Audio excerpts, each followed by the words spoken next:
Frères et sœurs bien-aimés, chers amis, voyant les foules qui le suivent, Jésus gravit la montagne.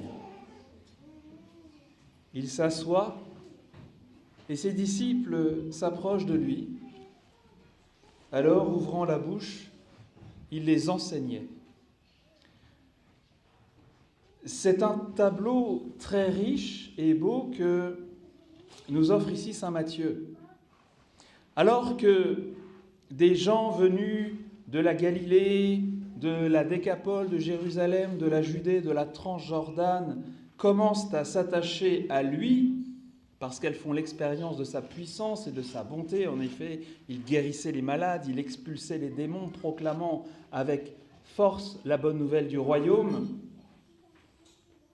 Jésus ne s'en tient pas à ce qu'on pourrait considérer ici comme un premier succès de surface ou le choc des premières rencontres, des premières conversions. Il veut transformer ces foules enthousiastes en disciples authentiques. Il veut les élever. Alors il monte, il gravit l'un de ces monts qui bordent le lac de Tibériade. C'est très beau, peut-être quelques-uns d'entre vous s'y sont déjà rendus en pèlerinage. Nous espérons un jour pouvoir y aller ensemble. Et là, Jésus va leur servir l'un de ses plus beaux enseignements, qu'on appelle le Sermon sur la montagne, chapitres 5, 6, 7 de l'Évangile selon saint Matthieu, dont les béatitudes que nous venons d'entendre marquent l'ouverture. Dans la Bible, l'altitude en montagne, c'est toujours le haut lieu de la rencontre avec Dieu. Peut-être parce qu'un sommet, c'est un coin de la terre qui entre dans le ciel. Au sommet, les grands hommes de Dieu que la Bible nous présente se trouvent, pour ainsi dire, face à face avec le Seigneur. Ils sont à nu devant l'Éternel. Et ils se sentent si proches, ils le sentent si proches, qu'ils sont soudain saisis d'un esprit d'adoration et leur cœur s'ouvre. Et les voilà qui commencent à parler familièrement avec l'Éternel comme avec un ami, l'ami le meilleur, l'ami qui nous connaît, l'ami qui sait tout. Sur la montagne, Dieu parle aux hommes. C'est là qu'il donne sa loi d'amour pour que la sainteté du ciel, la sainteté de Dieu déferle sur la terre en ruisselant, si je puis dire, sur les pentes de la montagne pour irriguer et féconder le cœur de chacun et chacune d'entre nous. Dans les saints livres, dit le Concile Vatican II, le Père qui est aux cieux vient avec tendresse au-devant de ses fils et entre en conversation avec eux. Et nous, qui avons le bonheur d'être les disciples du Christ, nous savons bien que c'est par son Fils que le Père nous parle. Lors de la transfiguration du Christ sur le mont Tabor, un autre sommet justement, le Père proclame « Celui-ci est mon Fils bien-aimé qui a toute ma faveur, écoutez-le ». La proximité, disons la familiarité avec laquelle s'expose Jésus ici, parvenu au sommet du mont des Béatitudes, est touchante. Il se pose, il s'assied. Alors, cette position assise dans l'Antiquité était celle des maîtres. Les maîtres enseignant leurs élèves, leurs disciples, se tenaient assis. C'était une marque sans doute de solidité, d'autorité. Et saint Matthieu note en effet, ouvrant la bouche, il les enseignait. Mais cette attitude, cette posture du Seigneur est aussi celle du Fils de Dieu, désireux de passer un bon moment avec les siens, avec les enfants des hommes, sur la colline, avec vue sur le lac. C'est un lieu extraordinaire. Jésus est tout heureux parce qu'il a réussi l'exploit de les arracher à leurs soucis quotidiens, à leur rien peut-être, pour les élever jusqu'à lui. Ils sont avec lui, ils sont avec Dieu désormais. Et rien n'est plus beau ni pour eux ni pour lui. Il est content. La Bible affirme même dans le livre des Proverbes, que nous citions hier pour toute autre chose, le livre des Proverbes affirme que le Fils éternel trouve ses délices parmi les enfants des hommes. Les disciples sont là, et nous avec eux, et ils s'approchent, et nous sommes proches de lui. Vous voyez, Jésus désire à la fois nous élever et nous introduire dans son intimité. Pour connaître le cœur tout aimable du Seigneur, pour faire l'expérience de cet amour qui a tant aimé les hommes, il nous faut le suivre en grimpant, et ça peut coûter. Il faut le suivre en grimpant et s'approcher sans crainte. Il faut s'arracher à la pesanteur qui nous entraîne presque continuellement vers le bas et aussi vers le mal, et en même temps nous abandonner à la grâce qui seule nous permet d'entrer en vérité dans les abîmes d'amour du Sauveur. Donc, il faut se faire violence et lui faire confiance. Se faire violence et lui faire confiance. Cette double attitude, ou plutôt ce double mouvement, puisqu'il s'agit de monter et d'entrer dans le cœur du Seigneur, ce double mouvement correspond parfaitement à ces gens que le livre de Sophonie appelle dans la première lecture les humbles. Cherchez le Seigneur, vous tous, les humbles du pays. Le prophète parle d'un peuple pauvre et petit. Il prendra pour abri le nom du Seigneur. Ce peuple est sans aucun doute celui qui commence à se constituer et à suivre Jésus partout où il va, partout où il monte et s'assoit. Ce peuple qui accompagne Jésus et qui se laisse instruire, façonné par lui dans les hauteurs près du lac. Un peuple de pauvres pécheurs, un peuple d'enfants, un peuple de petits, un peuple de jeunes, qui trouve sa joie dans l'amour miséricordieux du Seigneur, dans sa présence amicale. Toute l'Église va pouvoir s'abriter au long des âges, car son amour s'étend d'âge en âge, chante la Sainte Vierge. Toute l'Église va pouvoir s'abriter d'âge en âge dans l'amour de ce Maître extraordinaire qui est aussi un berger, le bon berger. Heureux les pauvres de cœur, car le royaume des cieux est à eux. Sois sans crainte, petit troupeau, car votre Père s'est complu à vous donner le royaume, dit le Seigneur. L'Église est un petit peuple de pauvres de cœur. qui a tout. Mais pourquoi un petit troupeau? Pourquoi un peuple petit et pauvre? Sans doute parce que l'enseignement de Jésus n'est pas facile.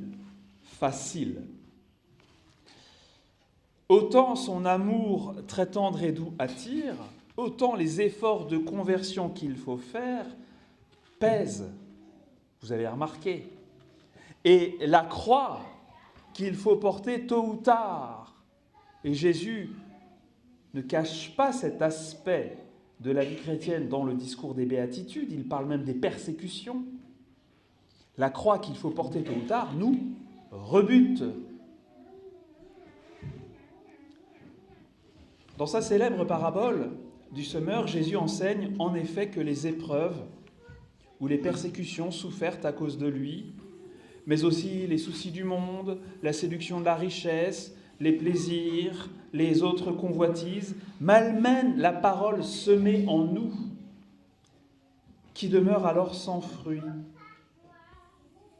parce que nous la délaissons, ou plutôt, c'est plus subtil, parce que nous en délaissons une partie, nous en délaissons la pureté, nous la délayons avec d'autres manières de voir, d'autres façons de penser. Nous la réduisons à ce que nous sommes prêts à faire, à ce qui nous semble possible, sans même avoir essayé ce qu'il demandait. Jésus dit même, et c'est un petit peu impressionnant, que le démon peut carrément arracher la parole semée dans nos cœurs par ses subterfuges, comme les oiseaux qui viennent manger le grain semé en terre par le paysan. Sophonie parle d'un langage trompeur. Et c'est ça. Un langage trompeur, un langage divin arrangé. Il dit du petit troupeau que ce reste d'Israël ne commettra plus d'injustice, ils ne diront plus de mensonges, dans leur bouche plus de langage trompeur. Oui, parce que précisément, la caractéristique du petit troupeau est d'être fidèle. Fidèle à Dieu, fidèle à ses paroles, fidèle à sa pureté. Et c'est parce que le Seigneur demande cette fidélité que le troupeau n'est pas très grand. Parce qu'il coûte de lui être fidèle. Dieu aime tout le monde. Tout le monde. Mais je ne peux pas demeurer dans son amour si je crois au mensonge ou si j'adopte un langage trompeur parce que ça m'arrange pour justifier ma conduite qui s'écarte du sentier resserré, comme dit Jésus, qui conduit à la vie, à la béatitude. Si vous gardez mes commandements, vous demeurerez dans mon amour, dit Jésus. Comme moi, j'ai gardé les commandements de mon Père et je demeure dans son amour. Si nous péchons, ça peut nous arriver, si nous péchons, nous demandons pardon. Nous demandons pardon et nous n'allons pas accuser les autres. Nous n'allons pas accuser l'Église d'être à côté de la plaque, d'être intransigeante ou que sais-je. Si nous nous confessons, Dieu, toujours fidèle et miséricordieux, nous pardonnera nos péchés. Il nous dira « Moi, je ne te condamne pas, va ». et désormais ne pêche plus. Nous n'opposerons donc pas la miséricorde de Dieu, la miséricorde de Jésus et l'enseignement de l'Église, comme si Jésus, lui, était permissif. Ah, Jésus, il me comprend. Ça, c'est sûr. Jésus est la personne la plus compréhensive qui soit. Mais Jésus est miséricordieux et fidèle, ce qui n'a rien à voir avec le fait d'être permissif. Il est fidèle envers vous, même quand vous, comme moi, nous sommes infidèles. Il n'est pas permissif, il est fidèle. Vous sentez la nuance ? Et il est miséricordieux. Son amour fou, dissocié de sa parole de vérité, n'est plus qu'une coquille vide. Et Jésus n'est plus alors qu'un pantin, une petite idole bien sage dont on fait ce que l'on veut. Jésus, il me comprend. Sans vérité, l'amour n'est plus l'amour. Et Jésus n'est plus Jésus. Les béatitudes ne sont plus les béatitudes, l'évangile n'est plus l'évangile, mais, comme dit Symphonie, un langage trompeur. Et dans le petit peuple, pauvre, qui reste, fidèle, il n'y aura plus de langage trompeur. Jésus, notre Jésus, Jésus doux et humble de cœur, Jésus au cœur pur, miséricordieux, roi de paix, épris de sainteté, Jésus traqué comme un malfaiteur, mais courageux, désarmé, sans défense, Jésus qui donne son royaume à tous les humbles du pays, aux pauvres de cœur. Ce Jésus, nous n'en connaîtrions rien sans l'Église. C'est elle qui, la première, a proclamé son amour, sa miséricorde, mais qui en même temps a dénoncé le péché.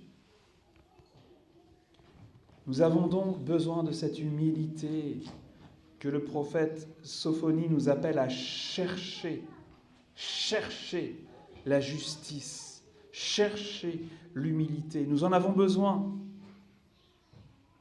pour admettre non seulement Jésus, mais aussi les paroles de Jésus, l'enseignement, la route, l'ascension que Jésus veut pour nous. Jésus est l'enseignement de Jésus. Jésus est l'enseignement de l'Église. C'est pareil. Ne nous invite-t-il pas d'ailleurs, c'est un passage que vous avez peut-être en mémoire, ne nous invite-t-il pas d'ailleurs à ne rougir ni de lui, ni de ses paroles, comme s'il pressentait qu'il y avait une brèche pour la tentation qui consisterait à accepter, à accueillir Jésus, mais à laisser de côté certaines paroles qui seraient trop difficiles ou qui nous feraient honte. Frères et sœurs, sur la montagne qui surplombe le lac grandiose, nous nous approchons du Maître très attachant et nous recevons avec gratitude tout ce qu'il nous donne. Et ce qu'il nous donne ce matin, comme toujours, c'est lui-même, le Christ, notre Dieu. C'est lui-même et sa loi nouvelle. Amen.